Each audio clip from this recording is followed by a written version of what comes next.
2 నెలల పసికందు దారుణంగా చంపిన ఖండన ఏదైతే సంఘటన ఉందో ఇది తెలంగాణ రాష్ట్ర ప్రభుత్వానికి, రేవంత్ రెడ్డి ప్రభుత్వానికి సిగ్గుసేటుగా బహుజన్ సమాజ్ పార్టీ చెప్తున్న విషయం స్పష్టం చేస్తున్నాం. ఈ కార్యక్రమంలో పాల్గొన్న గౌరవనీయులు పెద్దలు రాజ్యసభ సభ్యులు ఆర్ కృష్ణయ్య గారు, మరొక నాయకులు గౌరవనీయులు డిఎస్పీ ఫౌండర్ ప్రెసిడెంట్ విశాంతన్ గారు, మరొకరి గౌరవనీయులు BSP state coordinator Chandrashekhar Mudiraju గారు, అంతర్నారాయణ గారు, బిఎస్పీ నాయకులు, రాష్ట్ర నాయకులకు మరియు బిఎస్పీ నాయకులకు, బీసీ సంఘ నాయకులకు అందరు కూడా, కమ్యూనిస్ట్ నాయకులకు అందరూ కూడా బహుజన్ సమాజ్ పార్టీ తరఫున మనస్ఫూర్తిగా జై భీమ్ తెలుపుతా ఉన్నాను.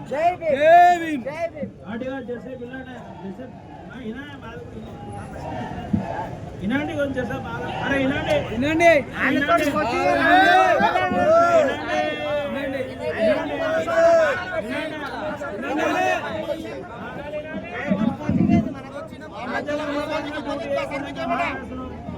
వినండి. మేము ఈ తిరిగా ఒక మాట అంటే నీకు ఇబ్బంది అవుతుంది, 2 నెలల పిల్ల చచ్చిపోతే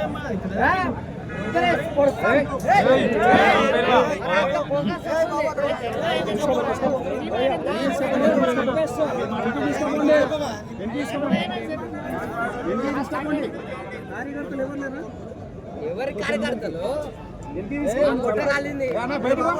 ఈ రాష్ట్రంలో కాంగ్రెస్ పార్టీ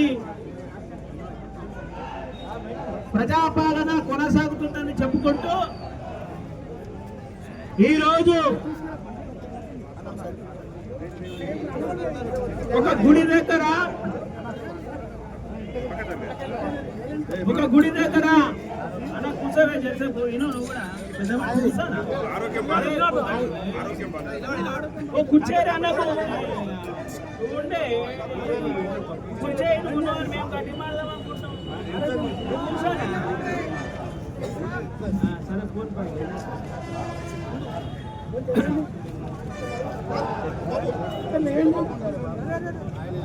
ఒక 100 రూపాయలకు సంబంధించిన ఈ దారుణమైన సంఘటన రేవంత్ రెడ్డి గారు మీరు వినండి. తెలంగాణ రాష్ట్రంలో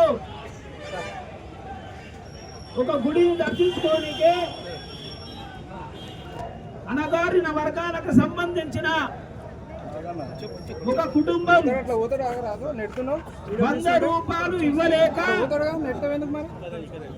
ఈరోజు వాళ్లకు సంబంధించిన 2 నెలల పసికందును మొత్తం కూడా మీకు చంపించుకునే పరిస్థితి రావడం అంటే ఈ రాష్ట్రంలో మీరు బహుజన్లో అభివృద్ధి చేసిన పరిస్థితి కనబడుతుందనే విషయం మేము స్పష్టం చేస్తున్నాం. మనం ఈరోజు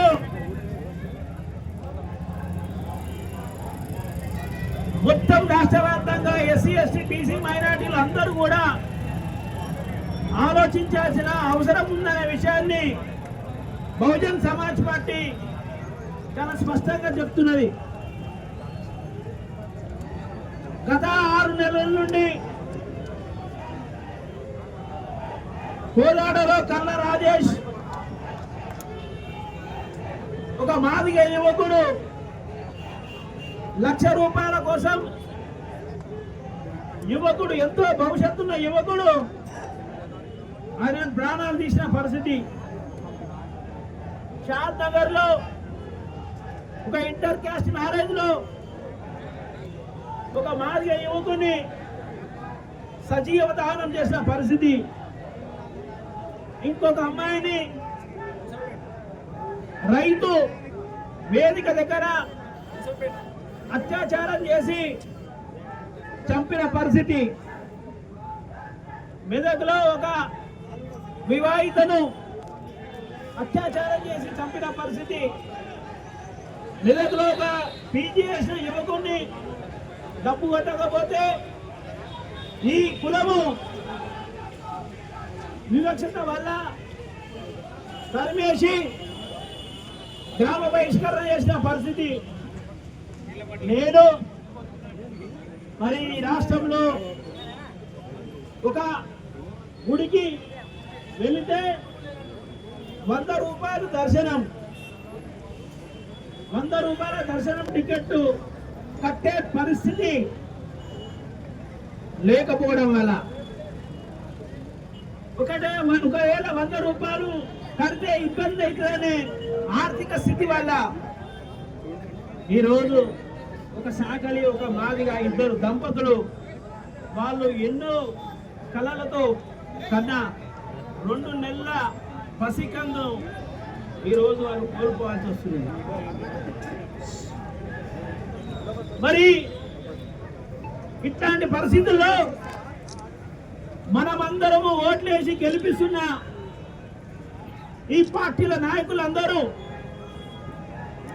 మొన్న కోదాడలో కావచ్చు, లేకపోతే షాద్నగర్లో కావచ్చు, నేడు నాగర్ కర్నూలులో కావచ్చు, ఈ 3 నియోజకవర్గంలో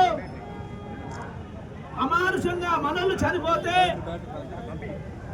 90% ఉన్న మనమందరం ఓట్లేసి గెలిపించిన ఈ ఎమ్మెల్యేలు ఒక్కరు కూడా సందర్శించకపోవడం అనేది నిజంగా సిగ్గుసేటు. ఇది సిగ్గుసేటు. ఇది మనం అందరం కూడా దీని గురించి ఆలోచించాల్సిన అవసరం ఉన్నది. ఎమ్మెల్యేలారా, నిజంగా మీరు అన్నం తింటుర్రా, మీరు గడ్డి తింటుర్రా?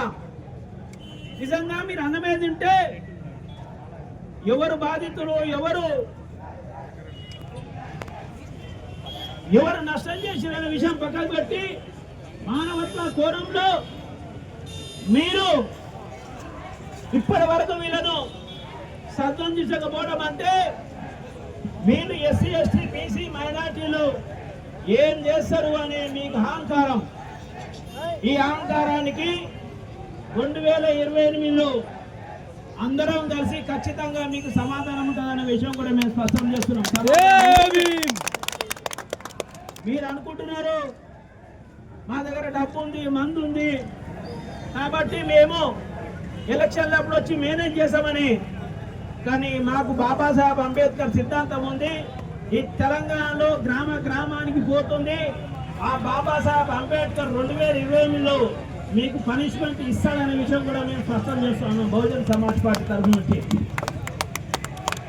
నేను ఒకటే అడుగుతున్నాను, చాలా సందర్భాల కోదాట కావచ్చు, ఎవరైనా షాద్నగర్లో కావచ్చు, నేటి నాగర్ కర్నూలులో కావచ్చు, పోరాటాలు చేస్తున్నది డిఎస్పీ, బిఎస్పీ, ఎంఆర్పిఎస్, సామాజిక సంఘాలు. మరి వీళ్ళకే ఈ ఎస్సీ ఎస్టీ బీసీ మైనార్టీల బాధ్యత ఉందా? నిజంగా టిఆర్ఎస్, కాంగ్రెస్, బీజేపీలకు ఈ బాధ్యత లేదా? ఈ బాధ్యత లేకపోతే తెలంగాణ రాష్ట్ర ప్రజలందరూ కూడా ఎక్కడి నుంచి మేము చెప్తున్నామో మీరు గమనించండి. మీరు ఈ బాధ్యత లేని మనుషులను మనల్ని కాపాడమని ఏవైతే మీరు ఓట్లు వేస్తారో మీ ఓట్లే మనల్లో ప్రాణాలు తీస్తుందనే విషయము నేటి ఇక్కడి నుండి రేపు మీ ప్రాణం కూడా తీసే పరిస్థితి కూడా వస్తుందనే విషయాన్ని మీరు గుర్తుంచుకోవాలి. ఈ విషయాన్ని మనం గుర్తుంచుకోవాలని రోజు ఇలాగా జరుగుతుందనే విషయం కూడా స్పష్టం చేస్తున్నా. రెండో విషయము,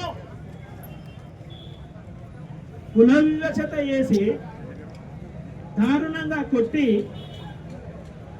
మళ్ళీ బాధితుల మీదనే మీరు కేసు పెట్టామంటే పోలీసులకు ఎంత ధైర్యం అండి,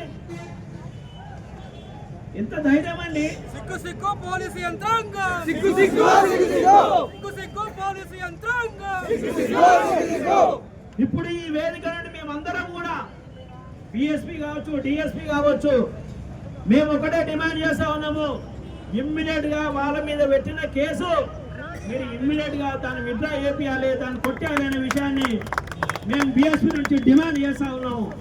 లేని పక్షంలో మా కార్యాచరణ కూడా ఉంటుంది, ఏం జరగాలో అది కూడా జరుగుతున్న విషయం కూడా మేము స్పష్టం చేస్తా ఉన్నాము. సోదరులారా, మనమందరం ఆలోచించాలి. రేవంత్ రెడ్డి గారు మీరు ఒకసారి ఆలోచన చేయండి. 2 నెలల పసికందు చనిపోతే మీ ఎమ్మెల్యేని ఇక్కడ పంపించకుండా, మీ మినిస్టర్ని ఇక్కడ పంపించకుండా, మీరు కలెక్టర్ని ఇక్కడ పంపించకుండా, ఆర్టీఓని ఇక్కడ పంపించకుండా, మీ దగ్గర డబ్బులు ఉన్నాయని అవి కూడా మా డబ్బులు, మా కలెక్షన్ డబ్బులు, మా ట్యాక్స్ డబ్బులు మీ దగ్గర పెట్టుకొని మా 2 నెలల పాపను చంపి వాళ్ళ తల్లిదండ్రులకు మీరు ఏ ఇందిరమ్మ పథకం కింద ఇల్లిస్తారా? ఇదేనా మీ ప్రజాపాలన? ఇదేనా మీ ప్రజాపాలన? కాబట్టి మేమేమంటున్నామంటే బహుజన్ సమాజ్ పార్టీ తరఫు నుండి మీ ఇందిరమ్మ ఇల్లు మా వాళ్ళకి అవసరం లేదు. మీ ఇందిరమ్మ మీరు కట్టించే ఇల్లును బహుజన్ సమాజ్ పార్టీ వాళ్ళకి కట్టిస్తున్న విషయం మేము స్పష్టం చేస్తున్నాము. దానికి బదులుగా మీరేం చేయాలంటే ఎవరైతే 8 మంది మీద కేసు పెట్టిరో ఆ 8 మందిలో 3 అరెస్ట్ చేసిరు కదా, ఇంకా 5 మందిని మీరు అరెస్ట్ చేసి మీరు చిత్తశుద్ధి నిరూపించుకోవాలన్న విషయం కూడా మేము స్పష్టం చేస్తున్నాం. మీరు 5 మందిని మీరు అరెస్ట్ చేయకుండా ఆ బిందురమ్మ పథకాలు ఇల్లు మీ ఇళ్ళకి వెళ్ళిచ్చినట్టు ఇప్పుడు విశారణ చెప్పినట్టు ఒక కలెక్టర్ గారి దగ్గర లక్షల ఫండ్ ఉంటుంది, ఆర్టీఓ దగ్గర లక్షల ఫండ్ ఉంటుంది, ఎంఆర్ఓ దగ్గర లక్షల ఫండ్ ఉంటుంది. మీరు కనీసం వాళ్లకు అంటే దహన సంస్కారాలను కూడా చేసుకోని పరిస్థితి ఉన్న ఈ పేర్ల ప్రజలను చూడలేని పాలన మీరేం పాలన? రేవంత్ రెడ్డి ప్రభుత్వం పాలన గురించి మీరు గొప్పగా చెప్తారు. కేసీఆర్ ఇట్లా దొంగ లంగా లపంగా లుచ్చాలు మాట్లాడుతున్నా మీరు, మరి మిమ్మల్ని ఏమనాలో? మిమ్మల్ని ఏమనాలి అంటున్నా? మీరు కూడా అదే కోవకు చెందారన్న విషయం కూడా బహుజన్ సమాజ్ పార్టీ చెప్తున్నారు క్లియర్ గా. కాబట్టి నేను ఒకటే విషయం చెప్తున్నా మనందరికీ, ఈ వేదిక నుంచి తెలంగాణ రాష్ట్ర ప్రజలందరూ కూడా మేము విజ్ఞప్తి చేస్తున్నాం క్లియర్ గా. మానవర్ కాంశీరామ్ గారు ఒకటే మాట చెప్తావాడు, ఓకే అయ్యా పాలకులపై ఎప్పుడు కూడా దాడులు జరగవి, ఏం జరిగినా పాలితులపైనే జరుగుతాయి అని చాలా క్లియర్ గా చెప్పేవాడు. అదే జరుగుతూ ఉంది పాలితుల పైన, మన పైన. మరి అదే పాలితుల పైన మనం జరుగుతూ ఉంటే మనం ఎన్ని రోజులు ఇంకా ఈ పోరాటాలు చేస్తూ ఉందాం?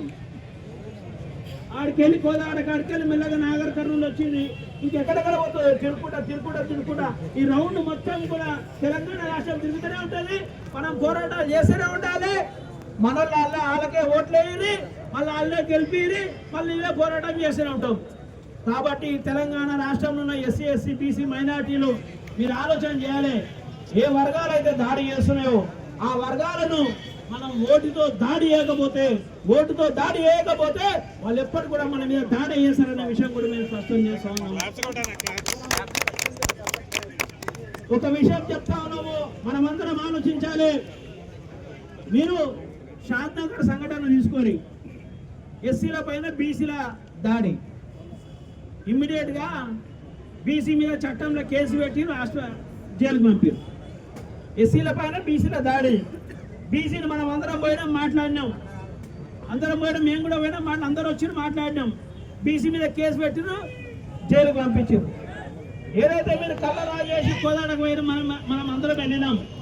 కోదాడకు రాజైతే కళ్ళ చేసి పోలీస్ స్టేషన్లో ఏదైతే దాడి జరిగి చనిపోయిండో ఆయన పైన పోలీసులు 3rd డిగ్రీ ఉపయోగించింది కాబట్టి 3rd డిగ్రీ ఉపయోగించిన దాంట్లో ఒక బీసీసీఐ ఉన్నాడు, ఎస్ఐ రెడ్డి ఉన్నాడు. బీసీసీఐ ఉన్నాడు, ఎస్ఐ రెడ్డి ఉన్నాడు. అక్కడ ఏమైంది? బీసీసీఐ ఏమో సస్పెండ్ అయ్యిండు, ఎస్ఐ రెడ్డి ఇంకా అయితలేడు. అంటే రేవంత్ రెడ్డి కుల రాజకీయాలు తప్ప ఇంకేం చేస్తున్నారని మేము ఈ వేదిక నుంచి అడుగుతా ఉన్నాము. నిజంగా నీకు ప్రజాపాలన భారత రాజ్యాంగం మీద నమ్మకం ఉంటే మీరు ఇమ్మీడియట్ గా ఇద్దరు కూడా సస్పెండ్ చేయాల్సింది. చేయలేదంటే మీ కులాన్ని కాపాడుతున్నాం అని చెప్పి వాళ్ళకు అర్థమైపోయి వాళ్ళు ఇంకా ఈ ఎస్సీ ఎస్టీల పైన దాడులు చేస్తున్నారనే విషయాన్ని మనం అందరూ గమనించాల్సిన అవసరం ఉంది అనే విషయం కూడా స్పష్టం చేస్తున్నా. కాబట్టి సోదరులారా, అక్కడ ఒక ఉద్యోగి ప్రభుత్వం మీద ఆధారపడే ఉద్యోగి రెడ్డి సస్పెండ్ చేయడానికనే మనకి ఇబ్బందులు అయితే ఈరోజు ఇక్కడ సర్పంచ్ రెడ్డి, ఏం పేరు ఆయన పేరు? తుకారాం రెడ్డి. అంటే ఈయన రేవంత్ రెడ్డి ప్రభుత్వం రానికే ఈయన పని చేస్తాడు, డబ్బులు ఇస్తాడు, ఈయన ప్రభుత్వం నిలబడినకే. మరి ఈయన సస్పెండ్ చేయాలంటే ఆయన చర్యలు తీసుకుంటాడా? ప్రభుత్వం మీద ఆధారపడే రెడ్డిని సస్పెండ్ చేయలేకపోతుండు, ఈ ప్రభుత్వాన్ని తీసుకొచ్చే రెడ్డిని సస్పెండ్ చేస్తారా? సస్పెండ్ చేసే పరిస్థితిని మీరు ఉండదని మీరు అనుకుంటారు. కానీ తెలంగాణ రాష్ట్రం మొత్తంలో మీ ప్రభుత్వానికి వ్యతిరేకంగా ఎస్సీ ఎస్టీ ప్రజలకు అర్థమయ్యే విధంగా పెద్ద ఎత్తున పోరాటం జరిగే పరిస్థితి మీరే తీసుకొస్తారు. అది జరుగుతాయనే విషయం కూడా మేము స్పష్టం చేస్తున్నాం. అది పోతే మనమందరం ఆలోచించాల్సింది. ఇంట్లో విశారదన్న కూడా ఉన్నాడు కాబట్టి నేను ఒక విషయం స్పష్టం చేస్తున్నా. నేనేమంటున్నా అయ్యా, భారత రాజ్యాంగం ద్వారా ఎస్సీ ఎమ్మెల్యేలు గెలిచారు, ఎస్టీ ఎమ్మెల్యేలు గెలిచారు. బాబాసాహెబ్ అంబేద్కర్ రిజర్వేషన్ల వల్లనే మీరు గెలిచారు. మీకు మనోళ్ళ మీద దాడి జరుగుతాయి. కోదాడ కాడికి వెళ్ళి కూడా మనం పరిస్థితి తీసుకొస్తే ఇంతవరకు ఒక ఎస్సీ ఎమ్మెల్యే మీకు ఏమైనా సిగ్గుందా అని అడుగుతున్నా బహుజన్ సమాజ్ పార్టీ నుంచి. మీరు కనీసము ఒక పేపర్ స్టేట్మెంట్, మీకు కనీసము ఒక పేపర్ స్టేట్మెంట్ ఏ వర్గాలలో అయితే మీరు పుట్టిరో ఆ వర్గాలకు సంబంధించిన మనుషుల మీద దాడులు, హత్యలు, అత్యాచారాలు జరిగితే అసెంబ్లీలో ఒక మాట మీరు మాట్లాడకపోవడం అంటే మీరు బాబాసాహెబ్ అంబేద్కర్ కు మీరు ఎంత సేవ చేస్తురో ఈ ప్రజలకు చెప్పే పని మేము తీసుకుంటామనే విషయం కూడా స్పష్టం చేస్తున్నాము. అదేవిధంగా బిఎస్పీ పార్టీ ఒక నిర్ణయం తీసుకున్నది. ఏం నిర్ణయం అంటే ఒక వారం రోజుల లోపల ఎస్సీ ఎస్టీ ఎమ్మెల్యేలు ఎవరైతే ఉన్నారో వాళ్ళందరూ కనుక ఈ అమ్మాయి విషయంలో, ఇద్దరి విషయంలో, ఆ పసికంది విషయంలో మీరు కనుక అసెంబ్లీలో మాట్లాడకుంటే ఖచ్చితంగా బిఎస్పీ పార్టీ ఆధ్వర్యంలో శాంతియుతమైన పరిస్థితుల్లో అన్ని మీ ఎస్సీ కాన్స్టిట్యున్సీలో ఉన్న ఎమ్మెల్యే దాంట్లో నిరసన కార్యక్రమం బిఎస్పీ తీసుకుంటుందనే విషయం కూడా స్పష్టం చేస్తా ఉన్నాము. మీరు మాట్లాడే వరకు మీరు నిలిచిపెట్టేది లేదు. ఎందుకంటే మీరు టీఆర్ఎస్ నుంచి కావచ్చు, మీరు బీజేపీ నుంచి కావచ్చు, కానీ మీరు బాబాసాహెబ్ అంబేద్కర్ పోరాటం వల్ల, త్యాగం వల్ల మీరు గెలిచారు కాబట్టి దాన్ని విడిచిపెట్టే ప్రసక్తే లేదు.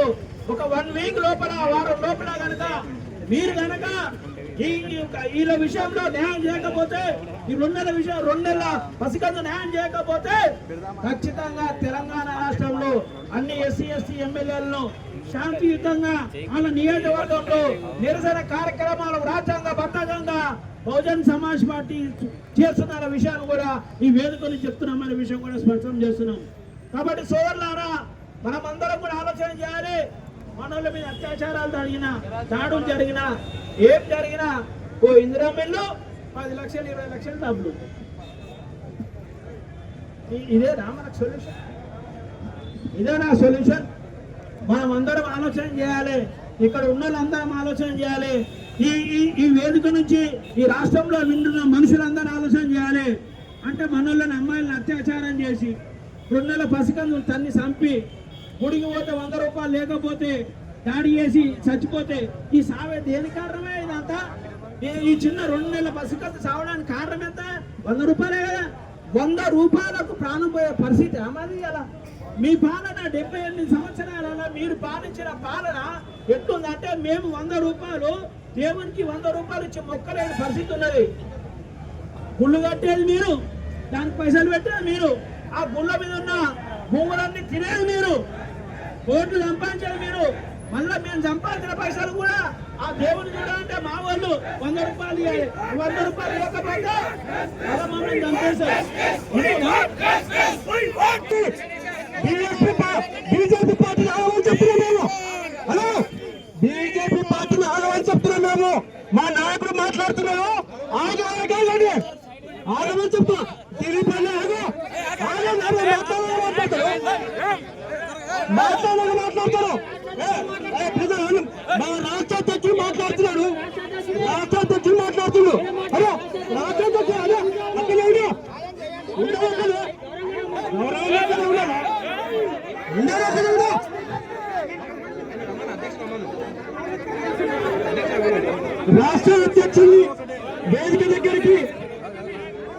రాష్ట్ర అధ్యక్షుల్ని వేదిక దగ్గరికి రావాల్సిందిగా